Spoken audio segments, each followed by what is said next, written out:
সত্যি ভাবতে বড়ই অবাক লাগে। সাধারণত এই পুলি পিঠেটাকে, এটা যদি জলের মধ্যে স্টিম দেওয়া হয় তাহলে এটা হয়ে যায় পুলি পিঠে, আর এটাকে যদি দুধের মধ্যে ফোটানো হয় তাহলে এটা হয়ে যায় ক্ষীর পুলি পিঠে। তো চলো আজ তোমাদের সাথে একটু ক্ষীর পুলি পিঠের রেসিপিটাই শেয়ার করি।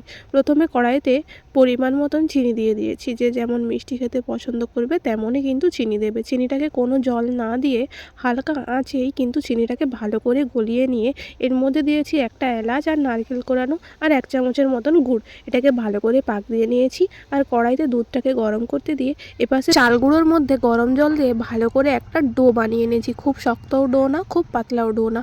তো এই ডোটাকে ভালো করে হাতের সাহায্যে গোল গোল করে খুলির শেপ দিয়ে নিয়েছি। তারপর এই পাক দেওয়া নারকেলটা ওই খুলির মাঝখানে দিয়ে একের পর এক সুন্দর করে কিন্তু আমরা মুড়ে নিয়েছি। তোমরা যেমন পারবে শেপ দিয়ে কিন্তু মুড়তে পারবে, খুব বেশি পাতলাও করবে না, মোটাও করবে না। তো এখানে আমার কিন্তু সব পুলি রেডি হয়ে গিয়েছে। আর দুধটাকে যে পাক দিয়ে রেখেছিলাম ওর মধ্যে একটা এলাচ আর স্বাদ অনুযায়ী চিনি দিয়ে দিয়েছি।